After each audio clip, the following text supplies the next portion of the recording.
Sa mundo po natin ay may tunggalian, kasamaan at kabutihan, kadiliman at kaliwanagan.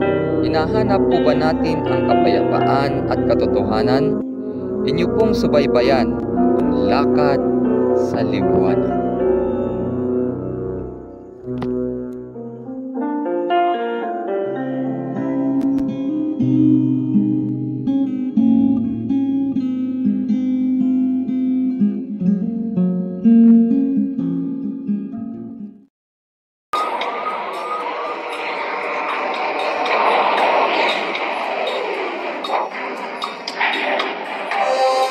Wall, and we're following several new developments tonight in a war that has the whole world watching. The Israeli Defense Force vowing tonight to fight for, quote, as long as it takes to destroy Hamas and to strip them of their military capabilities. Meanwhile, a senior Hamas official tonight warning that its Iranian, and Hezbollah allies are ready to join the fight if, quote, Gaza is subjected to a war of annihilation. The United States confirming it's providing intelligence, surveillance, and reconnaissance support to Israel.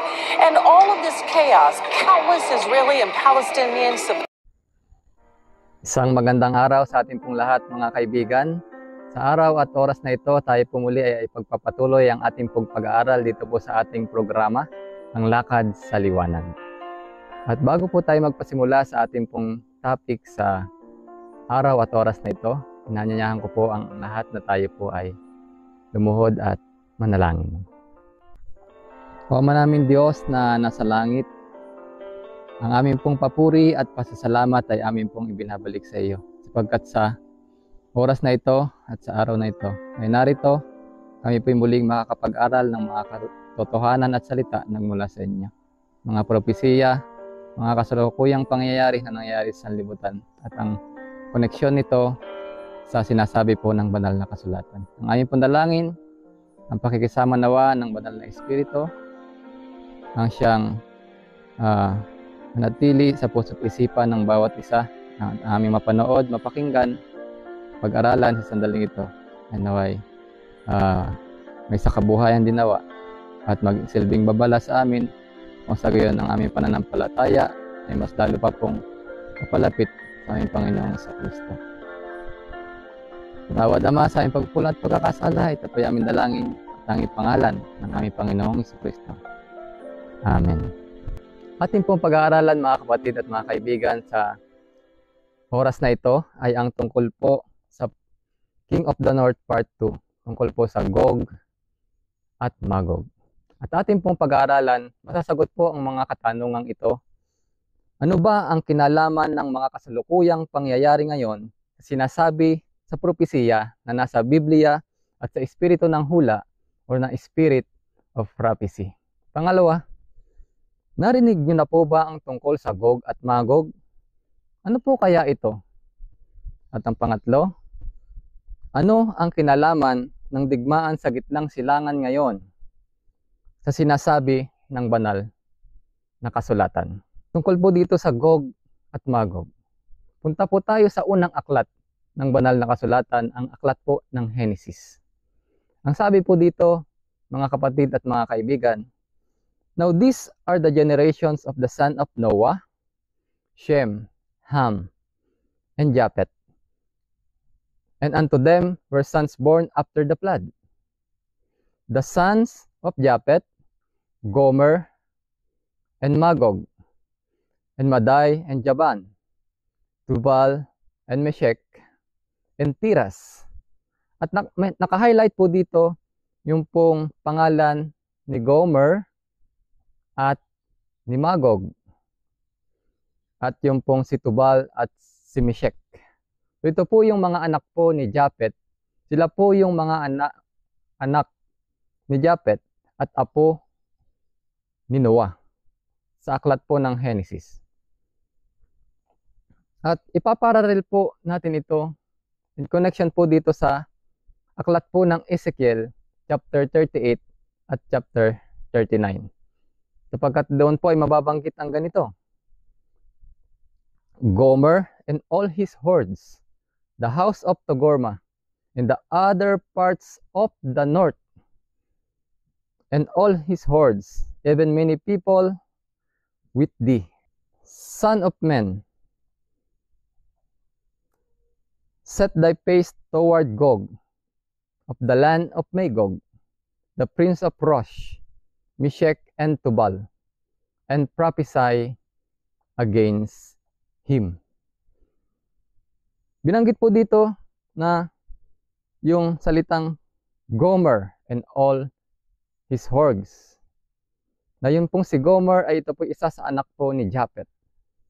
At sabi po dito, the house of Togorma in the uttermost parts of the north. The house of Togorma, si Togorma po, pag pinagpatuloy po natin ang pagbasa sa chapter 10, ay anak po ni Gomer.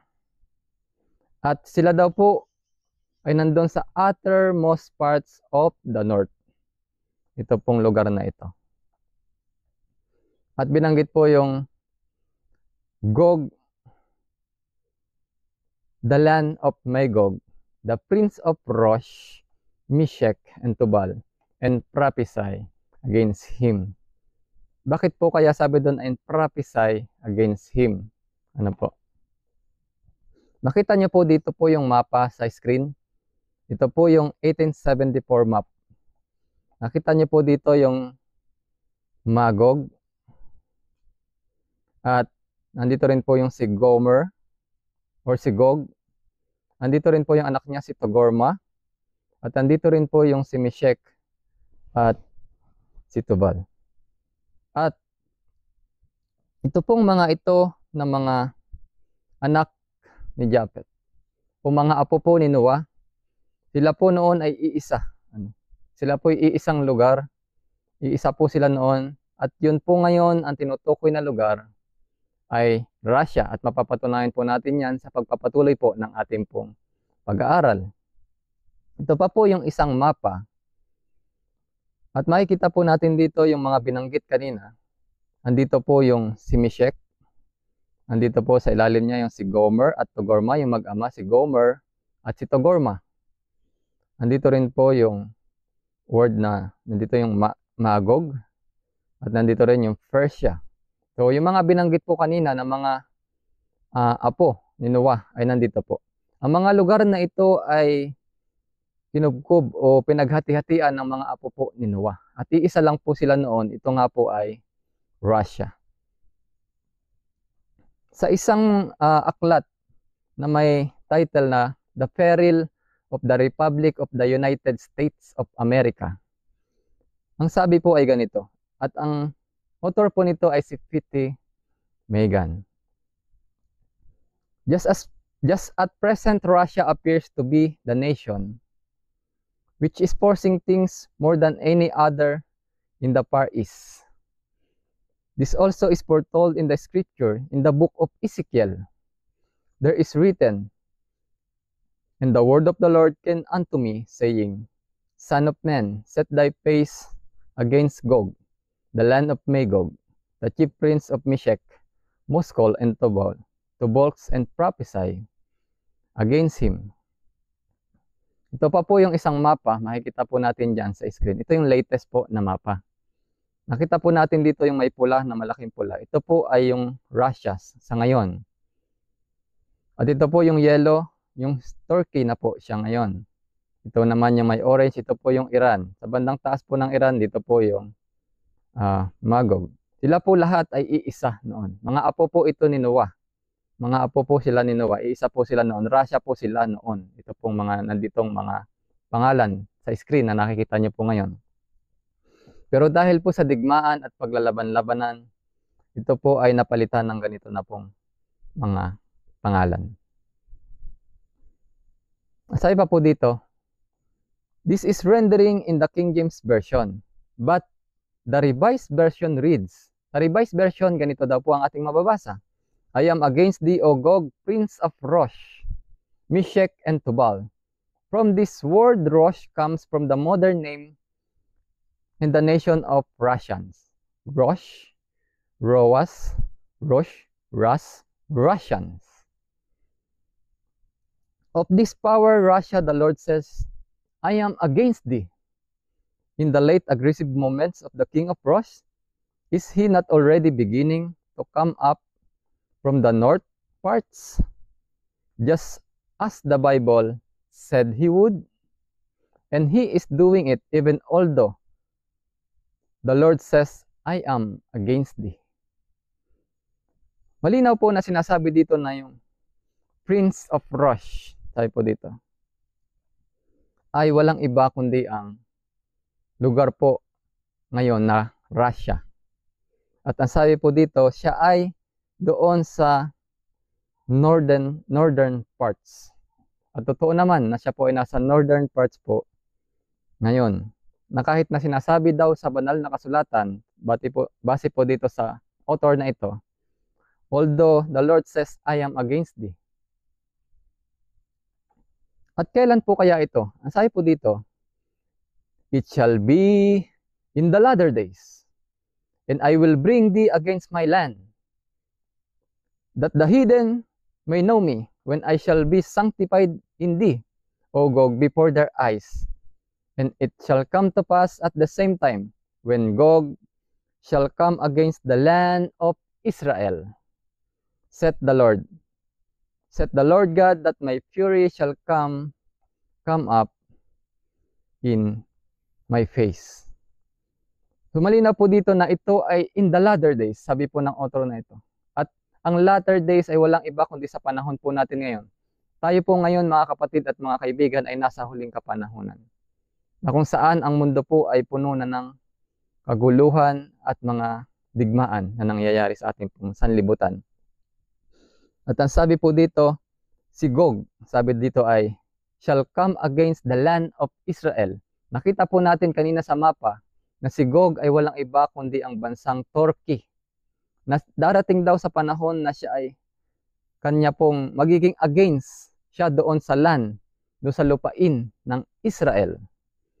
Kahit na nakapropesiya na sinasabi ng Panginoon na siya ay against sa dito kay Gog o sa Turkey. At sa pagpapatuloy, sabi po, and what it is but the battle of Armageddon, in which all the king of the east and of the whole world are involved? And where is it but in the land of Palestine, on the mountains of Israel, the place where the Ottoman Empire is to go when driven out from Constantinople? Dalawa pong katanungan ang sabi ng author na ito. Ay ano kaya ito? Ito ba ay yung battle ng Armageddon na sinasabi sa banal na kasulatan, na kung saan ang mga hari o mga namumuno sa silanganan ay involved at ang buong sanlibutan? At saan ba ito? Ito ba ay doon sa lugar o lupain ng Palestine, na kung saan ang bundok ng Israel, the mountains of Israel, na ang lugar na kung saan ang Ottoman Empire o ang Turkey sa ngayon ay pupunta kapag siya po ay napaalis doon sa Constantinople, Istanbul po mga kapatid at mga kaibigan, sa panahon po natin ngayon. Yan po ang sabi ng isang author. Ito naman ang isang pakinggan natin at ating pong tingnan. Ang sabi po ni Alonzo T. Jones, isa pong pioneers ng Seventh-day Adventist, kinikilala na pinasihan ng Panginoon tungkol sa pagpapaliwanag ng propesiya tungkol po sa ating pinag-aaralan ngayon. Sabi po dito ganito, many people have read the 38th and 39th chapter of Ezekiel and have wondered long to know what those two chapters can mean, what it is to which they refer. And all this time, the first verses of these same chapters of Ezekiel tell definitely what is referred to. What nation of today is meant in those two chapters? Son of man, set thy face against Gog, the land of Magog, the chief prince of Meshech and Tubal. In Revised Version runs thus: Son of man, set thy face toward Gog, the land of Magog, the prince of Rosh, Meshech, and Tubal, and prophesy against him. And the same connection is found in the 3rd verse, just following, and also the 39th chapter. Now, we shall not attempt an exposition of these 2 chapters. We simply point out the meaning of the names that are spoken, that all may plainly see what nation is referred to, and that nation is Russia.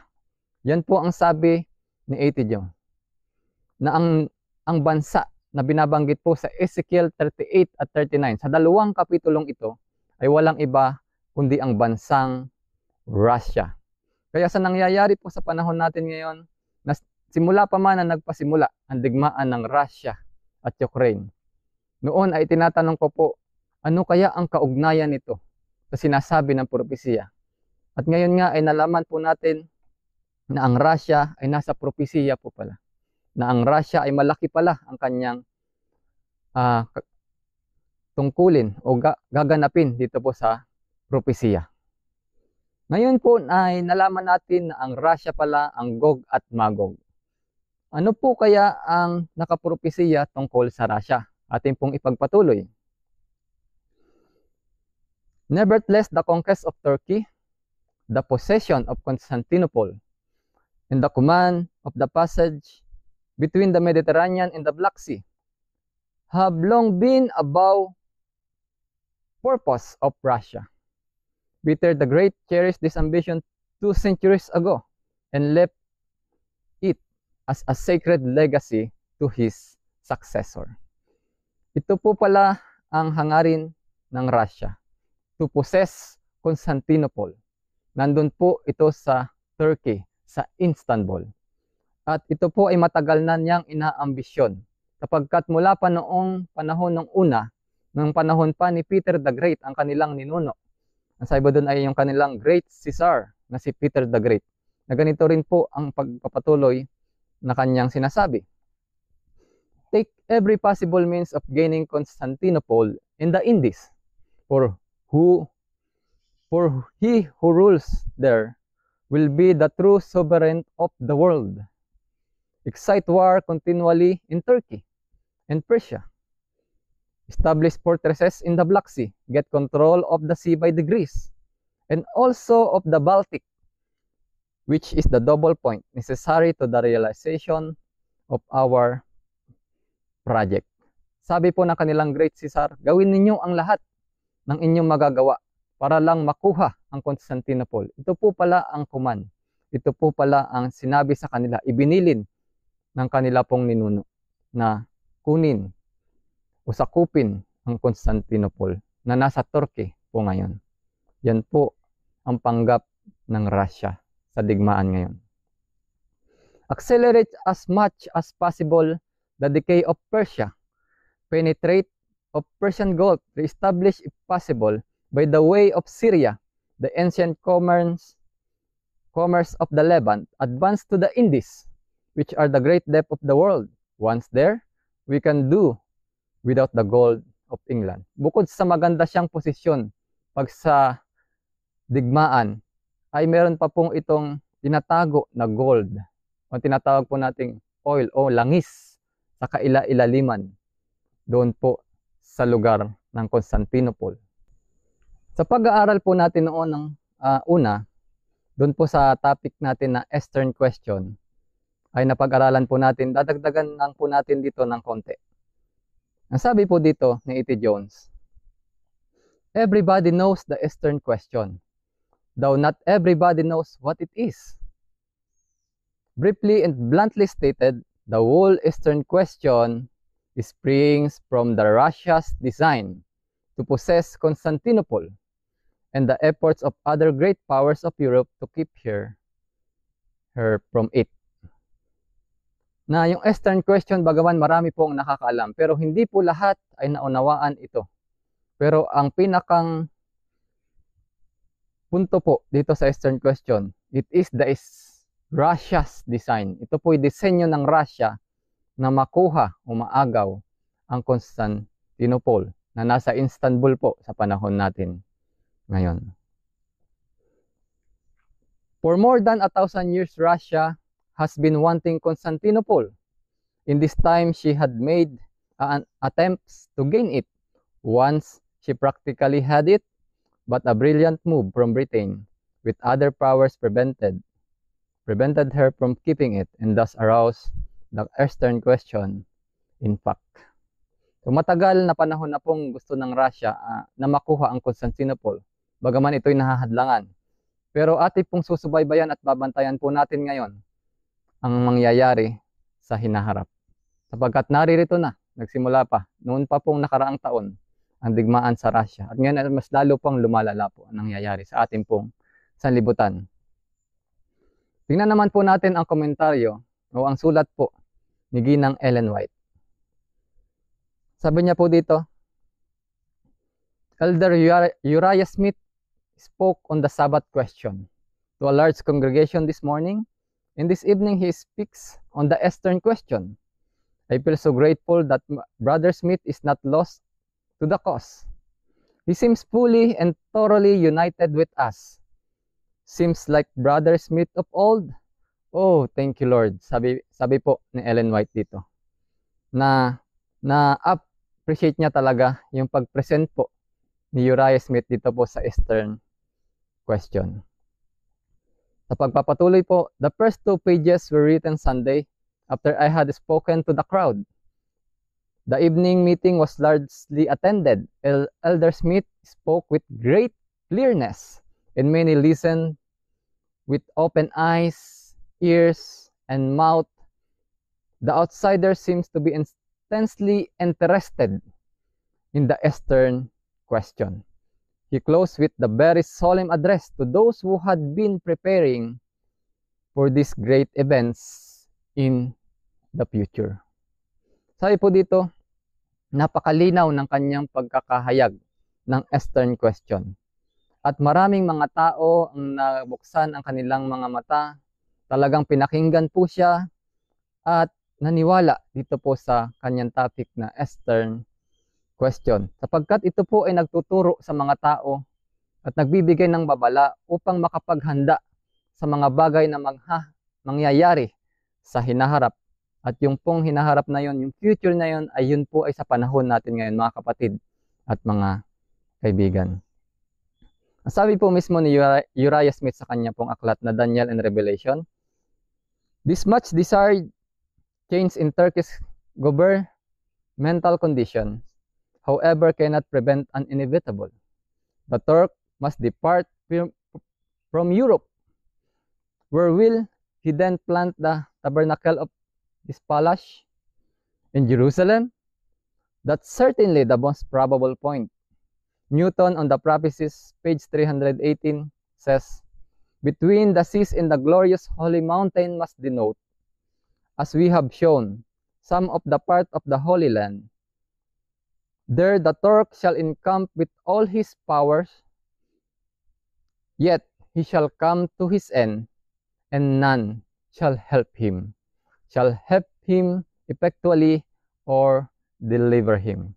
Sabi na po dito sa prophecy na ito na kapag ang Turkey ay mapapalayas doon sa Europe at siya ay pupunta doon sa Jerusalem. İsrail, biz de seni savaş suçlusu olarak dünyaya ilan edeceğiz. Şimdi bunun hazırlığı içindeyiz. Bunun çalışmasını yapıyoruz ve savaş suçlusu olarak İsrail'i dünyaya tanıtacağız. Şimdi açık konuşuyorum. Bilhassa son 10 yıldır terörle mücadele adına ne yaptıysak, hangi başarıyı kazandıysak bunlara rağmen gerçekleştirdik.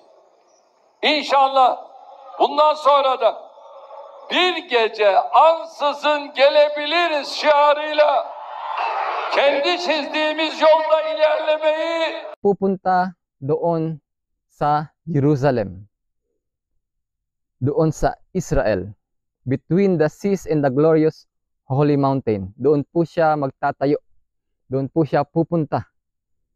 At mahalagang bagay naman na kapag nangyari po ito, ay meron pong magaganap na in connection po sa ginagawa ng ating Panginoong Hesus doon sa most holy place. At malalaman po natin sa ating pong pagpapatuloy. Sa kanya rin pong sulat ni Uriah Smith sa Daniel 11, chapter 1 to 45, piniliwanag niya po doon na ang King of the North, verse 1 hanggang 45, lahat ito ay literal. At pinaliwanag niya rin po doon na yung verse 1 hanggang verse 44 ay na-fulfilled na based sa history ng mga nangyari. Ang hindi na lang po talagang nangyayari pa at siyang inaantay natin mga kapatid at mga kaibigan ay ang verse 45. Bagaman may mga nagsasabi po na ang verse 36 at 39, they said it is referring to papacy. But it is not. Yung verse 40 to verse 45, they said it is referring to papacy. But again, it is not referring to papacy. Why? Dahil kagaya po ng verse sa verse 37, sabi po dito, neither shall he regard the God of his fathers, nor the desire of woman, nor regard any God, for he shall magnify himself above all. Dito po, pag sinabi nating papasi ito, ang papasi po ay merong Diyos. Naniniwala po sila sa Diyos. Trinity pa nga ang itinuturo po nila. Pero ang binabanggit dito ay hindi daw niya paniniwalaan ang Diyos, kahit pa ang Diyos ng kanyang ninuno. At kahit sinong Diyos ay hindi niya paniniwalaan. At base po sa prophecy ang tinutukoy dito, at based din po doon sa history, ay ang France o atheistic France, na hindi po sila naniniwala sa Diyos o sa kahit anumang Diyos. Nagkaroon po sila ng tinatawag noon na Goddess of Reason. Mababasa po yan sa history. At ang sabi naman po sa verse 40, and at the time of the end shall the king of the south push at him. Take note po yung the word na at the time of the end. Ang time of the end po, napag-aralan po natin ng part 1 na ang time of the end po ay 1798, na kung saan ang Pope po ay hinuli ni General Berchier. Yun po yung time of the end. Dahil ikinulong at nawalan ng kapangyarihan ang Papa ng panahong iyon. Kaya kung i-apply po natin ito dito, na sasabihin po natin na ang verse 40 hanggang 45 ay papacy, malabo pong mangyari. It is conflict, mga kapatid at mga kaibigan.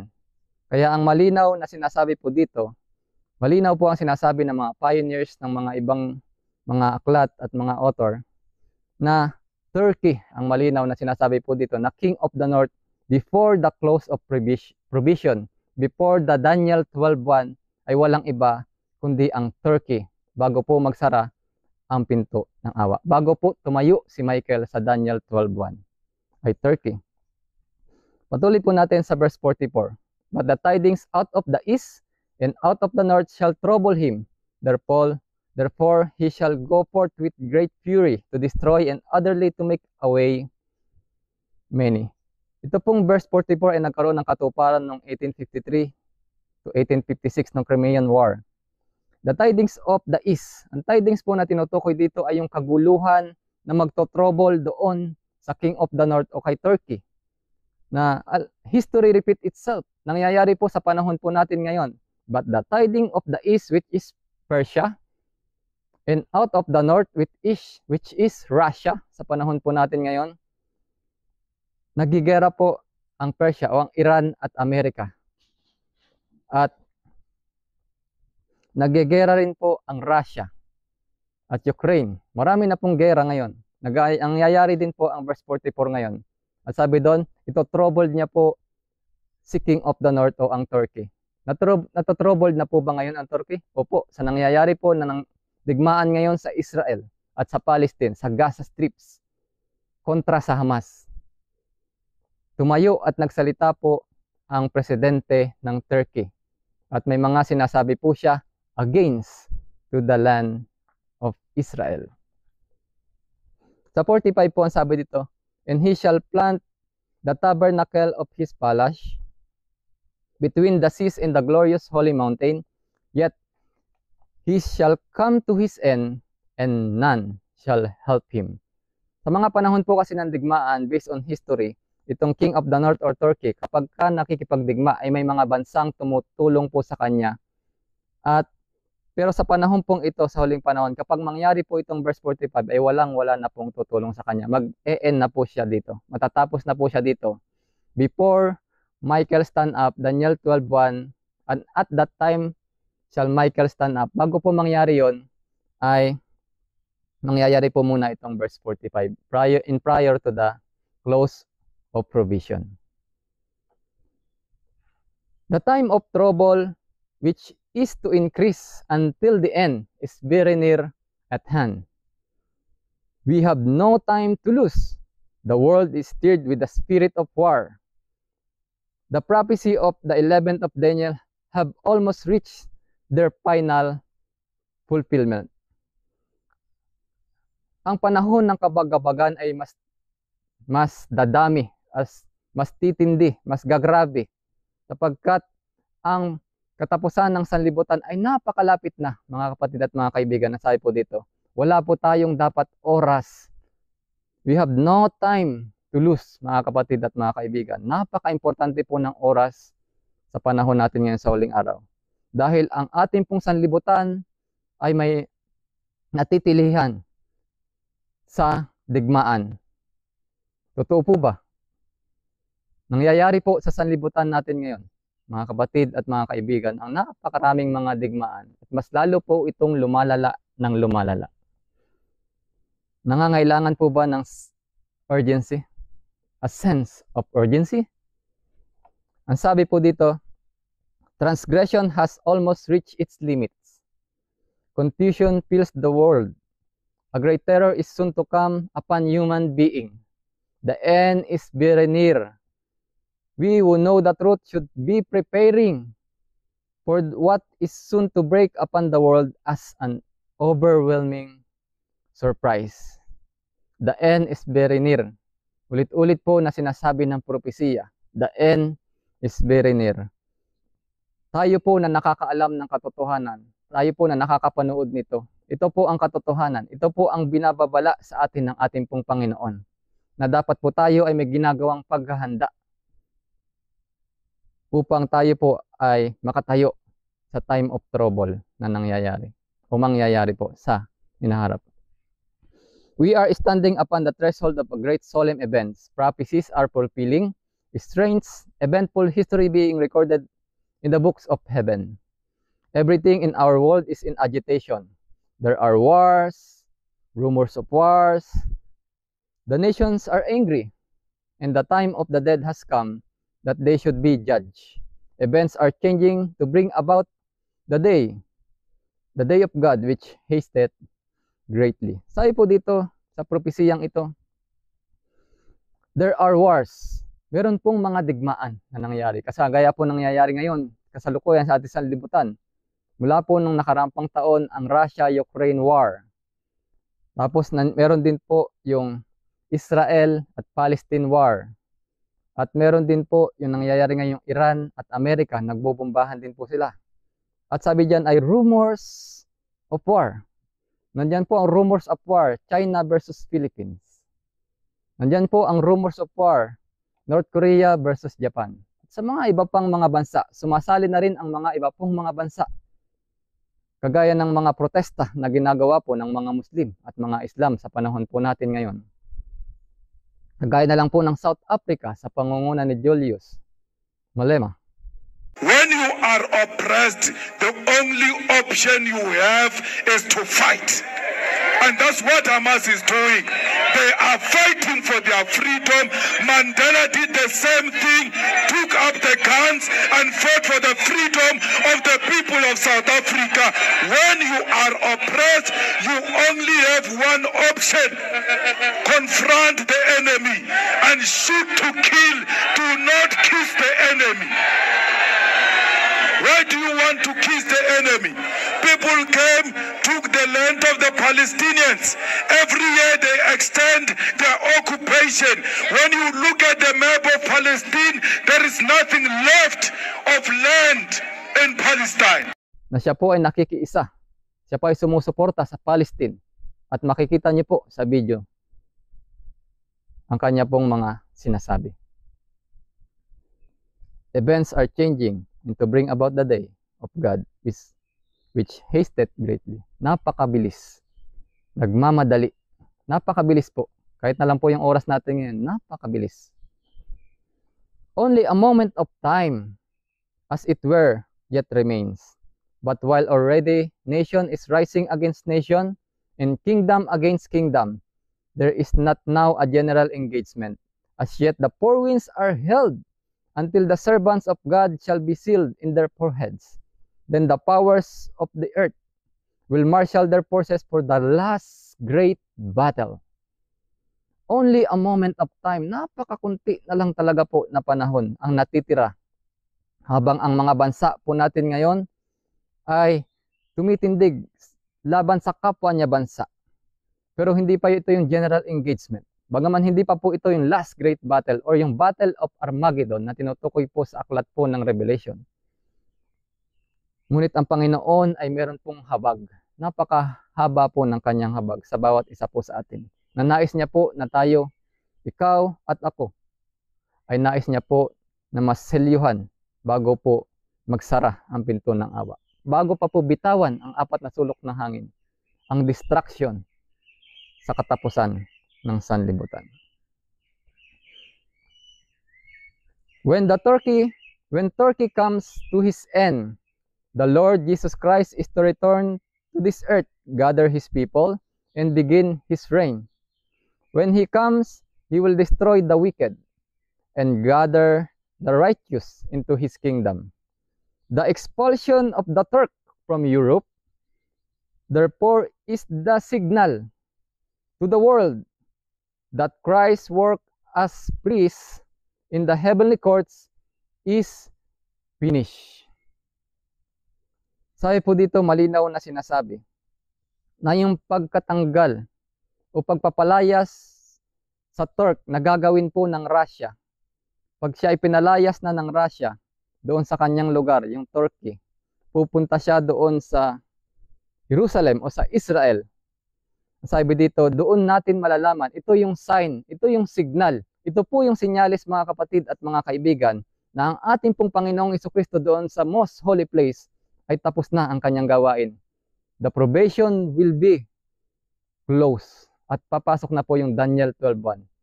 And at that time, shall Michael stand up. At kapag tumayo na po ang ating Panginoong Hesus, magpapalit na po siya ng kanyang damit. At siya po ang maghahari. At sabi pa po dito sa aklat ng The Story of Daniel the Prophet, the sealing angel goes through Jerusalem to place, or the church, to place the seal of the living God on their foreheads of the faithful. And while this work goes forward, Turkey stands as a national guidepost to the world, that men may know what is going on in the sanctuary above.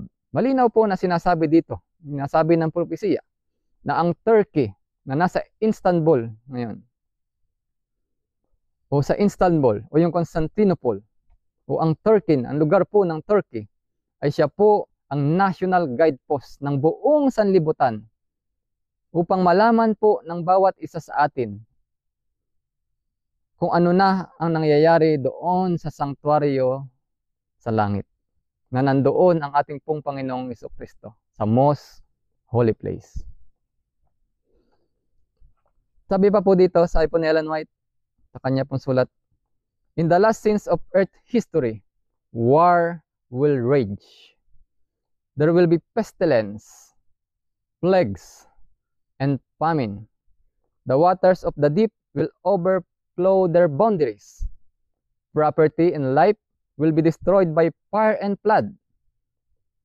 This should show us that the souls for whom Christ has died should be fitting up for the mansions Christ has gone to prepare for them. Tayo po dito, sa huling senaryo ng kasaysayan ng ating pong sanlibutan. Ang digmaan ay lalala ng lalala. Nangyayari po ba? Nangyayari po sa panahon po natin yan. Mas lumalala ang mga digmaan. Mas dumadami po ang alingaw-ngaw ng mga digmaan. Rumors of war.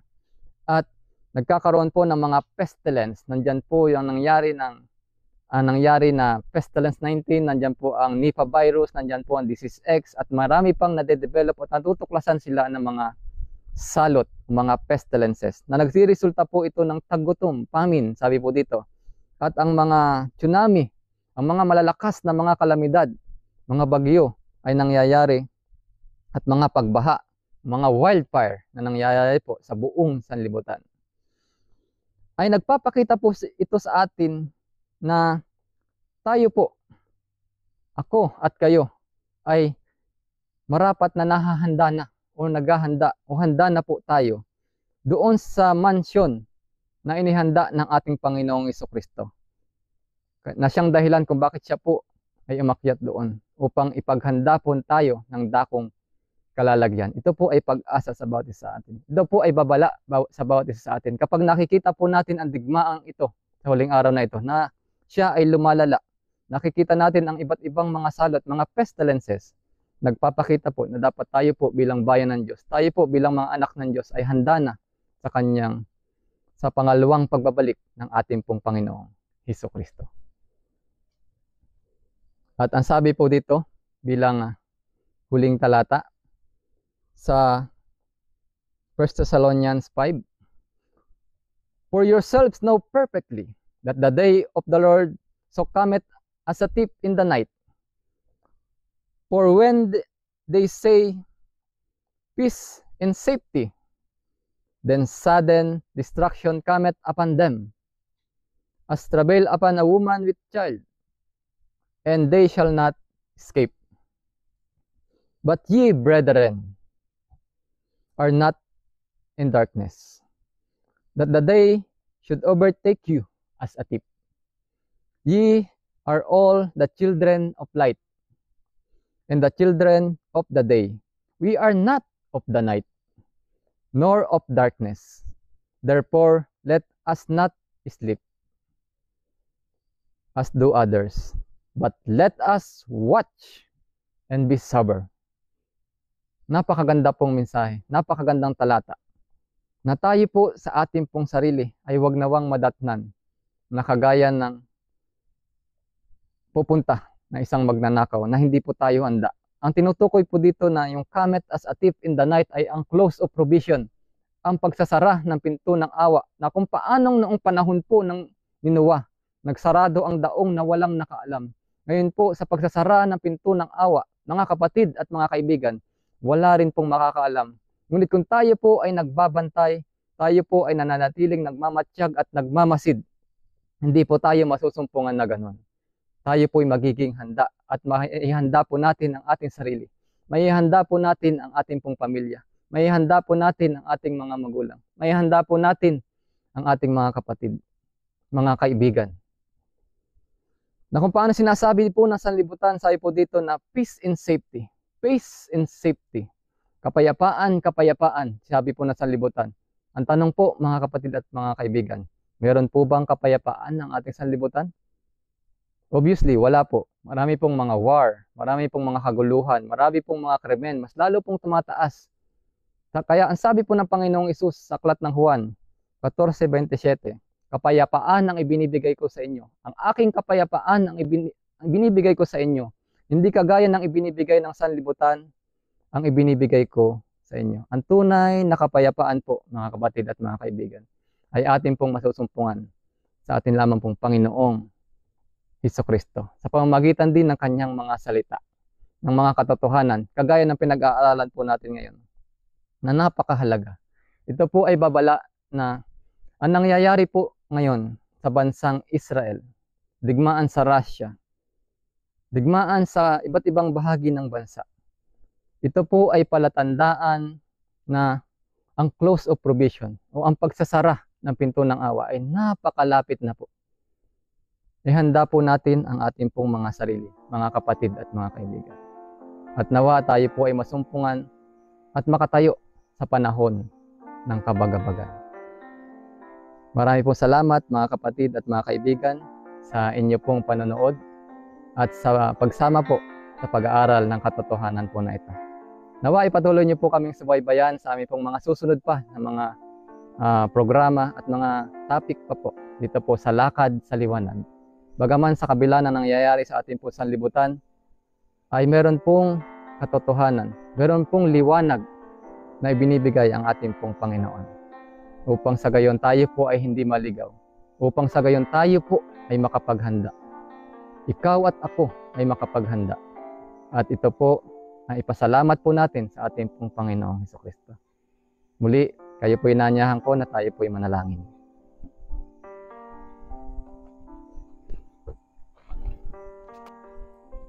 Ama namin Diyos na nasa langit, maraming po salamat sa inyo pong paggabay sa amin, sa aming pong pag-aaral ng katotohanan na ito, ng propesiya na ito, ng Gog at Magog, ng Daniel 11, ng King of the North, na siya pong palatandaan na kapag pinaalis po ang Turkey at pumunta sila sa Israel, ang palatandaan na kung saan ay magsasara po ang pintuan ng awa. Ang aming pong dalangin, nawa ay ang bawat isa, ang mga nakikinig, ang mga nakapanood nito. Hilusin po ang puso't isipan ng bawat isa ng inyo pong espiritu, upang sa gayon kami po'y makapaghanda at hindi po kami madatnan na kagaya ng isang magnanakaw na kami po hindi nakahanda. Bagkus kami po ay makapaghanda sa aming pong sarili, para po sa aming kapatid o mga kaibigan at para sa aming pamilya. Tulungan po ang bawat isa, Ama. At patuloy nawa pong ang pagpapala at biyaya ang maranasan ng mga makakapanood po nito, makakapakinig nito, at pagpalain po ang bawat isa sa amin. Marami po salamat. Patawad po sa aming pagkukulang at pagkakasala. Ito po'y aming dalangin at tanging pangalan ng aming Panginoong Hesus.